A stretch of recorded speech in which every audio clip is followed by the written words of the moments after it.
Ça y est, la route vers WrestleMania 34 est lancée. Elle a commencé la semaine dernière pour moi, honnêtement. Elle devait commencer juste après le Royal Rumble, mais honnêtement, les shows qu'on a après le Royal Rumble étaient pas top. Mais là, on a vraiment des shows intéressants. La semaine dernière, on a eu un très bon show. Là, on a eu également un bon show. Il était moins bien que la semaine dernière, personnellement, je trouve. Mais l'opener, la feud entre Ronda Rousey, Stephanie McMahon, Kurt Angle, Triple H, c'est juste une feud de feu, honnêtement. Les débuts de Ronda Rousey sont vraiment pour moi réussis. Après, comme beaucoup de personnes me le disent, ça va être une meuf hyper push, un peu une Brock Lesnar féminin. Voilà, on va voir ce qui va se passer. Si la meuf est très bonne dans ses promos, si elle est bonne dans le ring, voilà, on va voir ce qui va se passer. J'espère qu'elle sera pas non plus hyper push comme par exemple Roman Reigns. Mais la feud en tout cas pour les débuts de sa carrière à la WWE, elle est juste magnifique. Honnêtement, je vais pas vous mentir. Après le chant lui-même, c'était pas non plus exceptionnel. Asuka contre Nia Jax, bon c'est complètement à chier. Je vais pas vous mentir que il y a aucune chose qui m'intéresse là-dedans. On a eu un très bon match on a eu un très bon tag team match entre The Bar contre The Revival. On a eu Bayley contre Mandy Rose avec à la fin, on sait pas c'est qui va tourner heel entre Bayley, Sasha Banks, etc. À voir ce qui va se passer dans les prochaines semaines. Ce qui est sûr, c'est qu'on aura ce match à WrestleMania 34, mais qui sera face, qui sera heel. Pour l'instant, on se projette plus vers un heel turn de Bayley qu'un heel turn de Sasha. Mais on verra bien évidemment ce qui va se passer dans les prochaines semaines. Même si moi j'aurais été à la place de la WWE, j'aurais fait faire un heel turn à Sasha Banks et laisser Bayley face. Ensuite, on a un John Cena contre Goldust. Pourquoi, honnêtement? Après, qu'est-ce qui s'est passé? Rien de spécial. Braun Strowman, Elias. Ensuite, on a eu un petit segment entre Bray Wyatt qui affronte comme d'habitude des jobbers, mais qui gagne. À WWE, ils savent même plus quoi foutre à Bray Wyatt dans les dents. Qui dit voilà, on va leur donner une Rhino, voilà, il va se défouler un petit peu. Mais voilà, sinon il s'est rien passé de spécial. Après, on a eu une très grosse annonce de Kurt Angle. Ça, c'était un peu prévisible, mais c'était pas mal. Finn Balor contre The Miz contre Finn Balor contre Seth Rollins pour le championnat intercontinental à WrestleMania 34. Donc un triple threat match. Pour moi, The Miz va donc perdre le titre. Et voilà, soit Finn Balor va gagner, soit Seth Rollins. Je sais pas trop, honnêtement, entre les deux, je sais pas trop. Pour moi, ça je le ferai bien évidemment dans la vidéo pronostic de WrestleMania 34 qui va bientôt arriver. Vu que WrestleMania 34 c'est le 8 avril, les gars, nous sommes le 6 mars tout simplement. Donc c'est dans un tout petit peu plus d'un mois. Mais voilà, vraiment la feud est très bien menée également.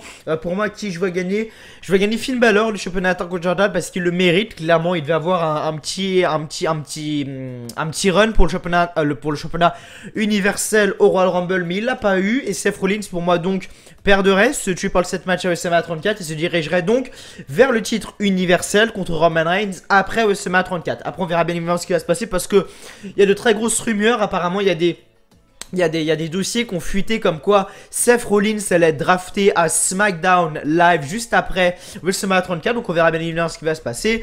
Et puis à la fin, on a eu une très grosse promo avec Paul Heyman et Roman Reigns. Bien évidemment. Et puis après voilà, le show en lui-même, voilà, c'était pas non plus exceptionnel, mais c'était très bon. Honnêtement, c'était pas non plus exceptionnel, mais c'était vraiment très bon. C'était pas excellent comme la semaine dernière, pardon. Mais c'était très bon. Comme j'ai dit, la seule chose qui me fait le plus kiffer en ce moment, c'est Ronda Rousey, Stephanie, Kurt Angle, Triple H. Cette feud, les gars, si vous n'avez pas vu ce segment d'ouverture en entier, honnêtement, allez le voir. Il est juste magnifique. Donc c'est parti. On est parti pour la review du 5 mars 2018. Raw ce soir à Milwaukee dans le Wayne Cousin. Raw commence avec le General Manager Kurt Angle qui arrive sur le ring. Petite promo, voilà. Ensuite, Stephanie McMahon arrive. Elle commence sa promo également. Donc, Stephanie McMahon dit à Kurt Angle de se calmer. Mais Triple H n'est pas là ce soir. Ok, tout le monde l'avait prévu. Ensuite, Ronda Rousey arrive sur le ring. Elle se prend une énorme pop. Ronda Rousey, honnêtement, tous les fans sont contents. Moi, j'aime pas trop les meufs qui arrivent comme ça, qui sont entre guillemets pistonnées et puis je sais pas comment l'expliquer. Un vrai truc, c'est faire ses preuves. Enfin, j'ai pas dire de conneries parce que je sais pas trop comment l'expliquer. Mais bon, Ronda Rousey se prend une énorme pop de malade de la part du public. Rien de spécial, donc Stephanie McMahon dit voilà que Kurt Angle a gâché la signature de Ronda Rousey, etc. Triple H ensuite arrive sur le ring et clairement ça part en couille. Kurt Angle commence à faire son Angle Lock, sauf que Triple H se dégage, il veut faire un pedigree, sauf que Kurt Angle le reprend. Angle Slam, si je dis pas de conneries. Après non, il lui reprend en Angle Lock. Après Stephanie McMahon, elle a commencé à frapper Ronda Rousey.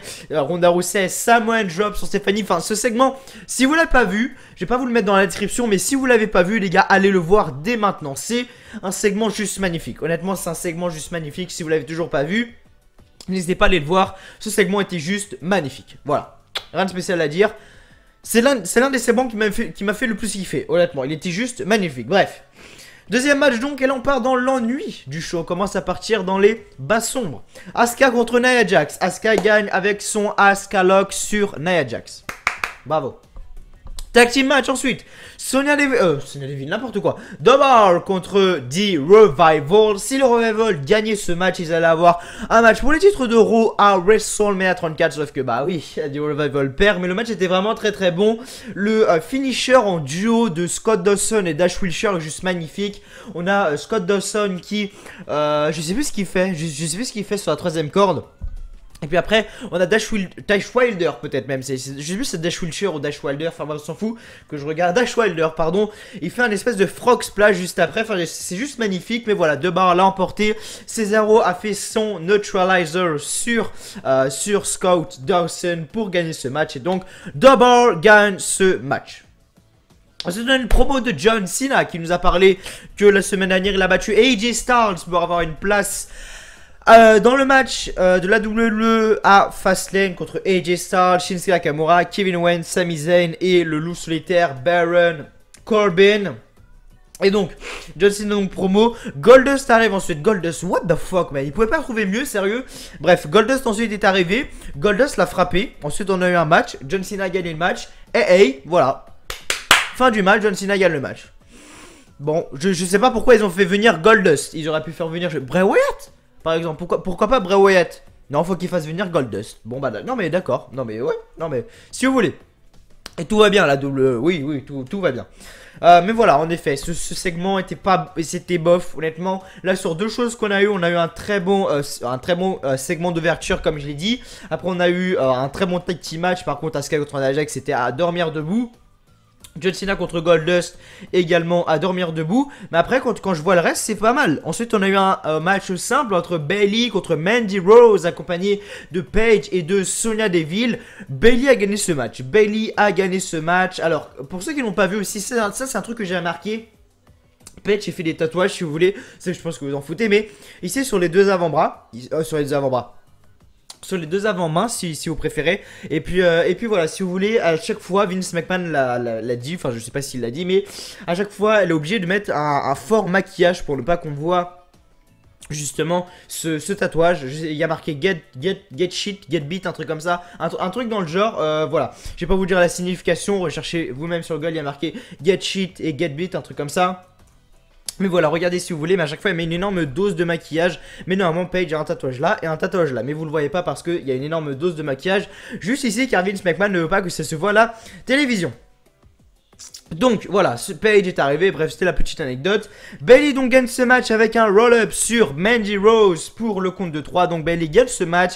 Ensuite Absolution, donc Paige, Mandy Rose, Sonya Deville, etc. On commençait à frapper Bayley qui était toute seule à l'extérieur du ring, enfin à l'intérieur du ring pardon. Et Sasha Banks est arrivée, elle a commencé à défoncer tout le monde. Donc Paige, Mandy Rose, Sonya Deville à l'extérieur du ring. Et après Sasha Banks elle arrive, elle regarde Bayley comme ça. Donc Bayley était encore un petit peu sonné. Elle lui fait un câlin, sauf que non, Bayley la repousse. Voilà. Qu'est-ce qui va se passer? Qu'est-ce qui va se passer maintenant? Est-ce que Bayley va faire un heel turn? Est-ce que Sasha Banks va faire un heel turn? Je sais pas. J'ai vraiment hâte de voir ce qui va se passer. Honnêtement, j'ai vraiment hâte de voir ce qui va se passer. Parce que le match à WrestleMania 34 va être très très bon. Sasha Banks contre Bayley, il n'y a aucun doute, ça va être très très bon. Mais voilà, je veux juste savoir qui va être face et qui va être heel. Honnêtement, qui va être face, qui va être heel. On verra ça, bien évidemment, à WrestleMania 34. Même si je penche plutôt, si ça se passe comme ça, je penche, pardon. Putain, j'ai plus de voix. Ouh, je penche, pardon, pour un heel turn de Bayley. Mais moi j'aurais été la WWE, j'aurais fait un heel turn de Sasha Banks car elle est beaucoup plus crédible que Bayley. Voilà, pour moi c'est aussi simple que ça, pour moi elle est beaucoup plus crédible que Bayley. Bref, retour en coulisses, on retrouve Nia Jax qui soigne son bras suite à son combat contre Asuka. Alexa Bliss et Mickie James sont dans les vestiaires, donc dans le même vestiaire que Nia Jax. Et Alexa Bliss donc s'installe avec Nia. Il dit que Nia a perdu à Elimination Chamber et encore ce soir, donc elle ne va pas être à WrestleMania 34 les gars. Et elle sait à quel point Nia est déçue et Nia Jax commence à pleurer. cinéma bien évidemment, hein, pour ceux qui se demandent. Mais voilà. Moi j'aurais mis Nia Jax à WrestleMania 34 contre qui honnêtement j'ai pas d'idée. Comme je l'ai dit, je l'aurais mis championne d'Euro beaucoup plus avant pour la faire affronter Ronda Rousey à WrestleMania 34. Voilà, c'est comme j'ai dit dans ma vidéo, ma carte de rêve pour WrestleMania 34 si vous l'avez pas vu. Elle est sortie hier sur la chaîne et puis voilà, allez la voir si vous voulez voir une autre vidéo si vous ne l'avez toujours pas vue. Et puis voilà, donc ensuite, de retour, Elias est sur le stage avec un piano et commence à jouer de la batterie, enfin bref. Rien de spécial. Et puis il chante, enfin comme d'habitude il dit sa phrase mythique que le public adore. We was to walk with Elias. Il commence à monter sur le ring. La musique s'éteint. On entend Jojo qui dit Ladies and gentlemen, Elias. Et donc là, la musique se rallume. On voit Elias, il commence à courir. Qui était dans les gradins, il commence à courir. Il va dans les backstage si vous voulez, enfin dans le parking. Il commence à prendre la voiture. Pour je sais pas ce qu'il voulait faire d'ailleurs avec la voiture. Je sais pas s'il voulait se barrer ou je sais pas. Parce que Monsterman n'était pas sur le ring ou quoi. Non, même pas. Elias s'est barré en courant comme ça. Pourquoi? Ça c'est un peu la chose que je n'ai pas compris. Donc voilà, Elias veut commencer à conduire, sauf que la voiture ne démarre pas. Et là, Braun Strowman, bien évidemment, sort de la voiture. Et là, il se regarde dans le rétro comme ça. Braun Strowman sort de la voiture. Et du coup, Braun Strowman sort de la voiture et commence à courir. Mais comme j'ai dit, Braun Strowman, c'est une machine de guerre en course. Sérieusement, c'est une machine de guerre en course. Et du coup, voilà, après, ils arrivent donc sur le ring. Ils font leur petit match. Et Braun Strowman a complètement explosé Elias. Après le combat, carrément, l'ambulance est venue pour emporter Elias sur la civière, carrément. Mais voilà. Ce qu'a fait Braun Strowman, c'est qu'il a pris un piano et il l'a fait tomber sur Elias. Est-ce que ça simule une blessure ou pas? Je pense pas, honnêtement, parce que Elias contre Braun Strowman, ça a l'air d'être une rivalité qui tient vraiment à cœur la WWE. On va voir bien évidemment ce qui va se passer prochainement, mais voilà, tout simplement. Donc la feud est plutôt intéressante, je vais pas vous mentir que j'ai pas une hype de fou, mais c'est pas mal. Voilà, j'ai pas une hype de fou, mais c'est pas mal pour pas vous mentir. Ensuite, de retour, les commentateurs discutent du premier Royal Rumble match à 50 qui aura lieu en avril. Vendredi soir, WWE News. Ce sujet sera dedans. Nous allons parler du premier Royal Rumble à 50. Parce que oui, normalement le Royal Rumble c'est à 30. Et là ce sera un premier Royal Rumble match à 50. À voir comment ça va se passer bien évidemment. On en parlera dans l'émission WWE News vendredi soir aux alentours de 22 h sur la chaîne comme d'habitude.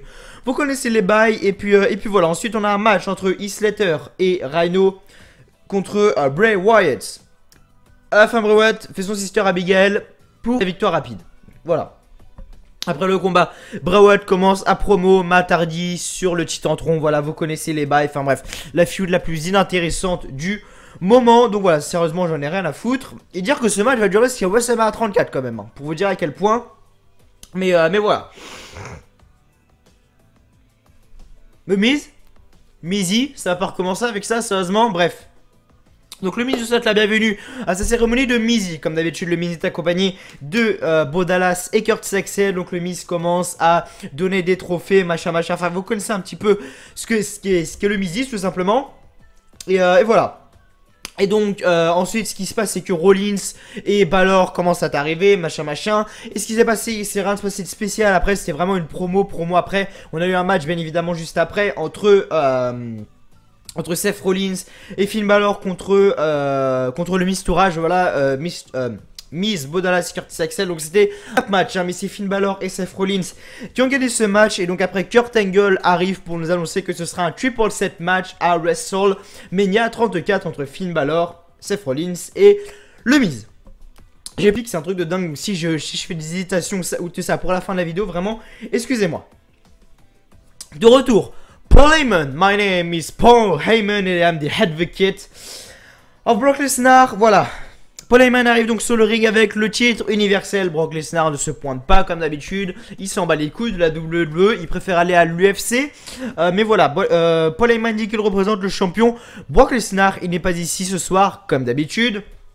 La musique de Roman Reigns commence. Roman Reigns arrive sur le ring. Et voilà, à voir comment, comme je l'ai dit au début de la vidéo, à voir ce que ça va donner, la feud entre Brock Lesnar et Roman Reigns. Mais j'ai confiance, honnêtement j'ai confiance, à voir ce qui va se passer, bien évidemment dans les prochains jours, dans les prochaines semaines. Mais voilà, la feud peut être intéressante, à voir ce qui va se passer comme j'ai dit, bien évidemment. Et donc Roman Reigns donc arrive sur le ring.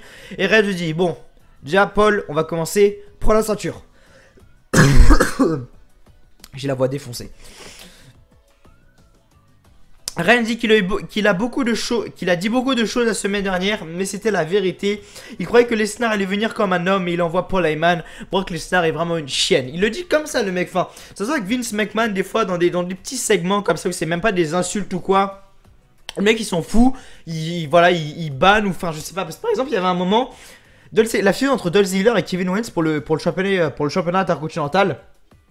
Dolph Ziggler avait, entre guillemets, comment je pourrais expliquer ça, perdu entre guillemets ses mots pour sa promo, il avait pas bien appris sa promo. Et ce qui s'est passé, c'est que Vince McMahon donc, a décidé de retirer le titre à Dolph Ziggler et de le donner à Kevin Owens. Et là par contre quand il dit bon allez Roman Reigns, tu vas sortir que des insultes, vas-y de toute façon que Roman Reigns c'est que dire ça, un bitch. Aucun vocabulaire Roman Reigns. C'est pour ça qu'on ne le veut pas numéro 1 pour la 500e fois bordel. Mais voilà, donc il voulait seulement voir Lesnar et on demande seulement de voir le champion se présenter au boulot. Sauf qu'il ne viendra jamais, Brock Lesnar. Il va faire simple, Lesnar sera Raw lundi prochain, lui aussi. Lesnar pour lui dire ce qu'il peut, mais il devra aussi venir vêtu pour un combat et non seulement une promo. Et Paul Heyman quitte le ring et le show se termine ainsi. Donc voilà, le segment à la fin, j'ai pas trop compris. En tout cas, Roman Reigns a envoyé dans la gueule à Paul Heyman. Il a intérêt de bien gérer son client parce que je pense honnêtement que la semaine prochaine, entre Roman Reigns et Brock Lesnar, je vais pas vous mentir, je pense que... Putain, j'ai plus de voix. Je pense que la semaine prochaine, entre Brock Lesnar et Roman Reigns, ça va partir en couille. Honnêtement, il y aura des F5 de partout, des spears, enfin voilà. Vraiment pour lancer la rivalité. Donc oui, je suis intéressé de voir ce qui va se passer la semaine prochaine du côté de Monday Night Raw. Merci à tous en tout cas, pardon d'avoir suivi cette vidéo, je suis désolé pour ma voix, si j'ai eu des bégaiements, etc. Vraiment, je suis vraiment désolé, mais voilà, ma voix est complètement sèche, j'arrive plus à parler, etc. Mais voilà, je vous retrouve simplement demain pour la review de SmackDown Live, samedi pour la vidéo pronostic de WWE Fastlane. Donc voilà, SmackDown, demain on parlera de Fastlane, etc. comme d'habitude sur la chaîne, bien évidemment. Et ensuite, samedi, vidéo pronostic de Fastlane, lundi, résultat de Fastlane, etc. Vous connaissez les bails sur la chaîne, bien évidemment. Avant de finir, comme d'habitude, n'oubliez pas de liker, voilà le petit soutien, c'est la récompense. N'oubliez pas de vous abonner si vous ne l'avez toujours pas fait, on approche à très grand pas des 6000 abonnés. Et activez la petite cloche, la petite notification si vous ne l'avez toujours pas fait pour être au courant à chaque fois que je sors une nouvelle vidéo. Merci d'avoir regardé, donc moi je vous dis simplement à demain pour la review de SmackDown Live. Allez, salut à tous.